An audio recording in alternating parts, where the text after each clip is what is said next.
اللہ رب العزت قرآن مجید کے اندر ارشاد فرماتا ہے مومنوں کے خرچ کرنے کا طریقہ اور انداز بتاتا ہے، والذین اذا انفقوا لم یسرفوا ولم یقتروا وکان بین ذلک قواما، کہ وہ لوگ ہیں صاحبان ایمان کہ جب اپنی ضروریات کی بات آتی ہے تو جتنا ضروری ہے اتنا خرچ کر لیتے ہیں، حد سے زیادہ نہیں خرچ کرتے، حد سے کم بھی نہیں خرچ کرتے، نہ حد سے زیادہ خرچہ نہ حد سے کم خرچہ، وکان بین ذالک قواما، فرمایا اس کے درمیان ان کی زندگی رہتی ہے۔ اور میرے آقا علیہ الصلوۃ والسلام نے فرمایا جو درمیانی زندگی چلنے والا انسان ہوتا ہے، جس کا لائف سٹائل بالکل مڈل کلاس کا ہوتا ہے، وہ بندہ کبھی فقیر اور غریب نہیں ہوتا ہے، وہ بندہ کبھی حاجت مند نہیں ہوتا، کسی کے آگے ہاتھ نہیں پھیلاتا، وہ بندہ کسی سے مانگتا نہیں ہے، اپنی ضروریات کو خود پورا کر لیتا ہے، جہاں ضرورت ہے وہاں خرچ کرتا ہے، اور جہاں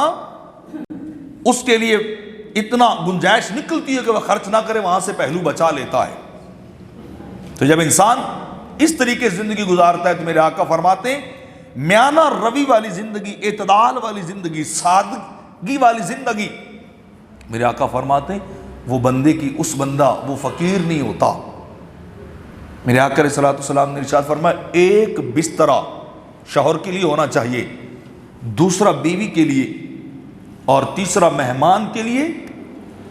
بس اتنے بسترے کافی ہیں، اگر چوتھا ہوگا تو وہ شیطان کے لیے ہوگا۔ اتنی سادہ زندگی گزارنے کا حکم دیا، اتنی اعتدال پسندی اور میانہ روی کا حکم دیا۔ اور آج کل ہمارے زیادہ تر مالی معاملات، معاشی معاملات، گھروں کے اندر جھگڑے کیوں پیدا ہو رہے ہیں کہ ہم کماتے 8 آنے اور خرچہ 1 روپیہ کرتے ہیں، ہماری انکم کم ہے اور ہمارے ایکسپینسز زیادہ اوور ہیں، وہ زیادہ ہیں، ہر ایک کے اللے تللے ہی پورے نہیں ہوتے، گھر کے اندر لڑائیاں شروع ہو جاتی ہیں، گھر کے اندر جھگڑے شروع ہو جاتے ہیں، بیوی کی ڈیمانڈ حد سے زیادہ ہے، بچوں کی ڈیمانڈ حد سے زیادہ ہے،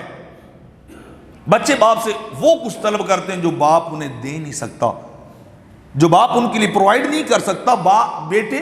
باپ سے وہ ریکوائر اور ڈیمانڈ کر رہے ہوتے ہیں، تو جھگڑا شروع ہو جاتا ہے۔ تو پہلے دن سے ہی اپنی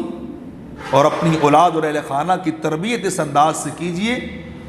کہ آپ کی زندگی سادگی والی زندگی ہو، آپ کی زندگی درمیانے درجے کی ہو، آپ کی زندگی اعتدال والی ہو، آپ کی زندگی وہ ہو جس کے اندر فضول خرچی نہ ہو، جس کے اندر بخل اور کنجوسی نہ ہو، تو پھر انسان کبھی بھی مالی طور پہ پریشان نہیں ہوتا، انسان کی زندگی بڑی اعلیٰ طریقے سے گزرتی رہتی ہے۔